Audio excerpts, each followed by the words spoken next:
नमस्कार स्वदेशी प्रेमी बंधुओं एवं बहनों।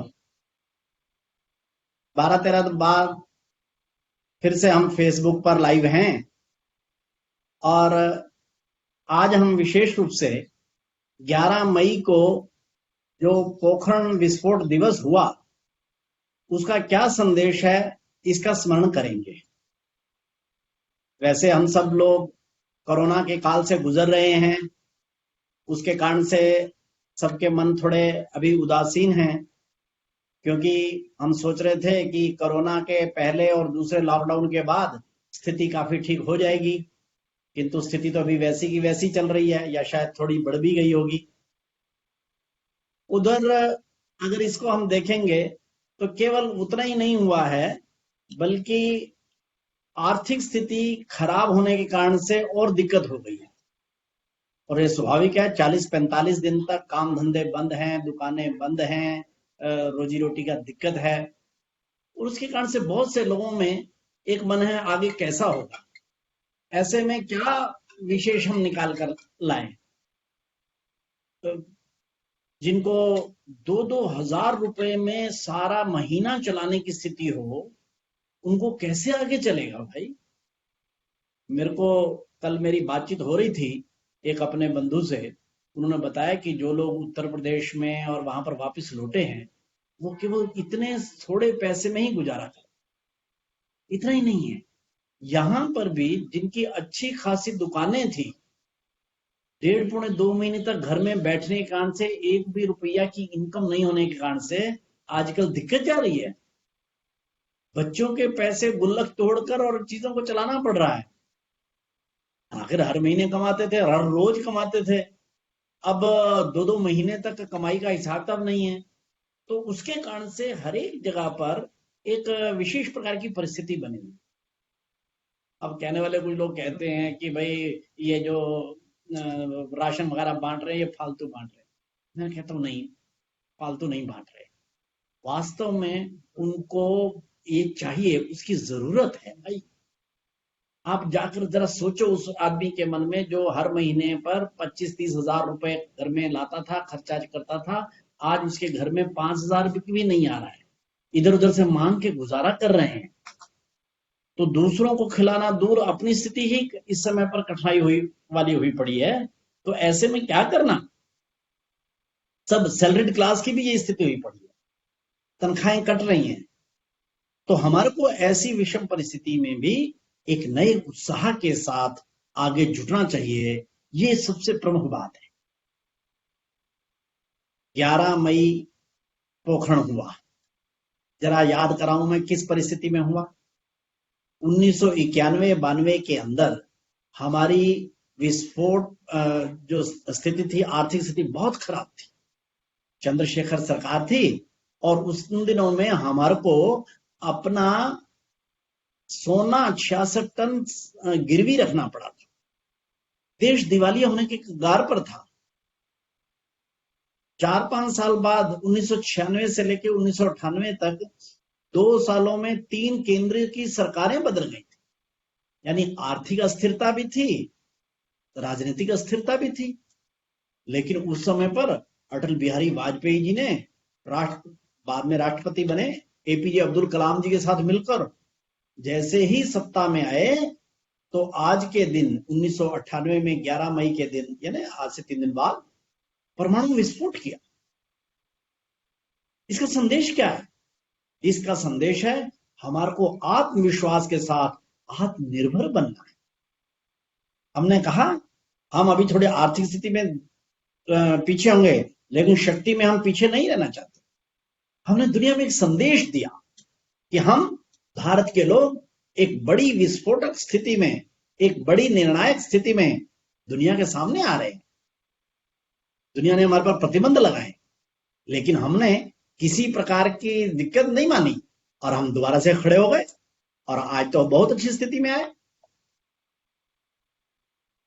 किंतु आज सब तरफ सारी दुनिया में ही परिस्थिति खराब हुई है भाई। ये ठीक है, अभी की परिस्थिति खराब है, लेकिन ऐसे में से निकालने के लिए भी हमारे को हिम्मत चाहिए। और हमारे को हिम्मत बनाने के लिए स्वयं सरसंघ चालक जी ने संदेश दिया है। उन्होंने कहा है स्वदेशी और स्वावलंबन का मार्ग अपनाओ, आप देखोगे कि अपना रोजगार, अपना व्यापार हम बहुत अच्छे ढंग से सेट करके ले जाएंगे।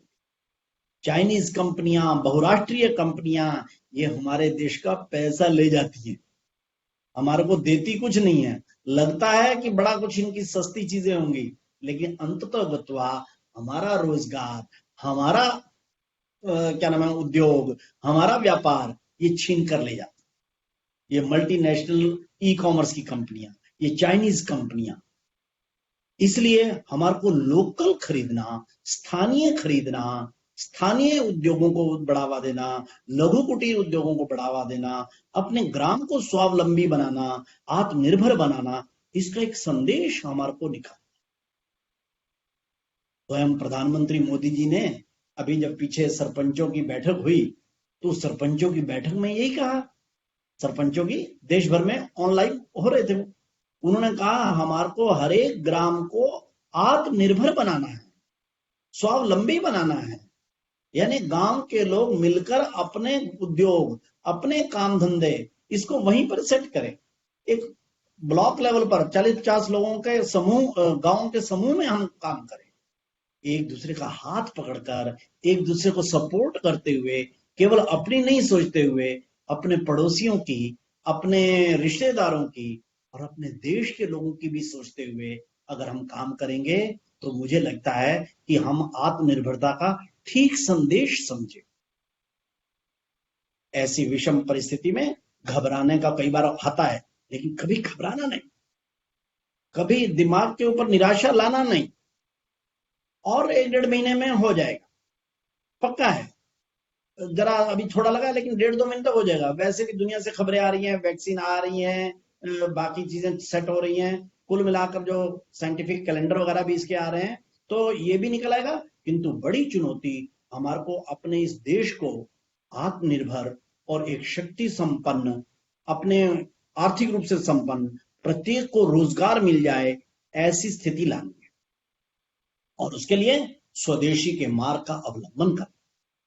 स्वदेशी के मार्ग का अवलंबन करना यानी क्या करना, हर घर के अंदर स्वदेशी चीजों का प्रयोग हो, इसको हमने ध्यान करना है। हर परिवार के अंदर स्वदेशी चीजों का प्रयोग हो, इसको हमने ध्यान में करना है। अपने यहाँ पर, अपने जिले के अंदर के लघु उद्योगों को, अपने बाकी लोगों को हम मनोबल बढ़ाकर, हम जब उनकी स्थानीय लोकल चीजों को खरीदेंगे, उनको भी लगेगा कि हम अगर स्थानीय बनाते हैं तो लोग स्थानीय खरीदते हैं, हम चाइनीज या मल्टीनेशनल कंपनियों की क्यों खरीदेंगे। तो जैसे ही हम अपने जिले के उद्योगों को करेंगे, हमारे बच्चों का रोजगार बढ़ेगा, हमारे अड़ोस पड़ोस का व्यापार बढ़ेगा, तो हमारा भी व्यापार बढ़ेगा, काम बढ़ेगा। ठेले वाले को ठेले वाले को काम मिलेगा, छोटी दुकानदार वाले को उसकी सेल बढ़ेगी, बाकियों के काम, छोटी फैक्ट्री वाले का उसका उत्पादन होगा, और वहां से इधर आएगा। इसलिए कुल मिलाकर हम इस प्रक्रिया में, इस संदेश में आगे बढ़े। एक दो चीजें जरूर ध्यान में करने वाली हैं। मानसिकता कभी खराब हो, तो चाणक्य ने को एक बार जब कहा कि घनानंद को साथ उनकी लड़ाई होने वाली थी, तो गुप्तचरों ने आकर सूचना दी कि महाराज ये तो बड़ा गड़बड़ हो रहा है, कुछ सैनिक छोड़ गए हैं, अपनी स्थिति खराब हो रही है, राजाओं ने जिन्हें साथ देना था नहीं दिया।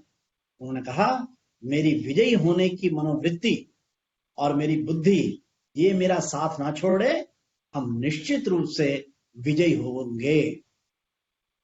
इस आर्थिक लड़ाई जो आगे 4-6 महीने तक जरूर चलेगी, हमारे को बहुत मेहनत करनी पड़ेगी, हमारे को बहुत सोच समझकर चीजों को आगे बढ़ाना पड़ेगा।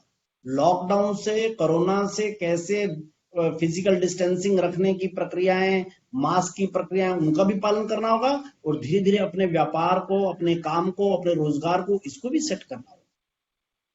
इसके लिए ही स्वदेशी आंदोलन है, इसके लिए ही वास्तव में ये निर्भरता का मंत्र है, हमारे को ध्यान में करना। एक मनोबल बढ़ाने की दृष्टि से ध्यान कराता हूं, अमेरिका के राष्ट्रपति हुए निक्सन का वाटरगेट कांड के कारण से उनको रिजाइन करना पड़ा, उनके सोशल बायकॉट का भी विषय चला। उन्होंने बाद में अपनी उन दिनों में एक उपन्यास लिखा, और उसमें उन्होंने कहा कि हारता कौन है, हारता जो युद्ध में है वो नहीं है, हारता है जो मन से हार जाता है, युद्ध छोड़ जाता है। हमारे यहाँ भी कहा है, मन के हारे हार है, मन के जीते जीत, परमात्म को पाइए मन के ही प्रतीक। इसलिए अपना मनोबल बढ़ाते हुए इस देश के अंदर एक महान स्वदेशी आंदोलन हमारे को खड़ा करना है। एक महान स्वदेशी व्रत हमारे को लेना है। आत्मनिर्भरता का मंत्र, स्वदेशी का मंत्र, स्वावलंबन का मंत्र, ये ही हमारे आगे के रास्ते हैं। 1991 में जब देश दिवालिये के कगार पर था तो दत्तोपंत ठेंगड़ी ने कहा था कि देश कैसे निकलेगा। उन्होंने कहा था विकेंद्रीकरण और स्वदेशी, इस भाव से निकलेगा। उस महापुरुष की इस वर्ष में जन्म शताब्दी वर्ष है, इसलिए हमारे को इसको ध्यान करना है कि उस महापुरुष के जन्म शताब्दी वर्ष में उसका महान संदेश स्वदेशी का, आत्मनिर्भरता का हम लेकर जाएं। आने वाली 11 मई को विशेष प्रकार के हमारे कैंपेन चलेंगे। हम इसका ध्यान में करें कि हम इस 11 मई के संदेश को आत्मनिर्भर भारत, स्वाभिमानी भारत, रोजगार युक्त भारत ऐसा बनाने का निश्चय, ऐसा बनाने का संकल्प हम हर एक कॉलेज, हर एक यूनिवर्सिटी, हर एक युवक, हर एक सामान्य व्यक्ति तक हम पहुंचाने का, गांव से लेकर जिले तक, जिले से लेकर अखिल भारतीय स्तर तक एक बड़ा स्वदेशी अभियान, एक बड़ा आत्मनिर्भरता का संदेश हम सब जगह पहुंचाएं। इस समय पर इतना कहना पर्याप्त है। आपने ध्यान से सुना, आप लोगों का बहुत बहुत धन्यवाद। अपना घर परिवार सब स्वस्थ रहें, प्रसन्न रहें और देश समाज के काम में हम लगे रहें, स्वदेशी की राह पर आगे बढ़ते रहें। इस समय इतना कहना पर्याप्त है। प्रणाम।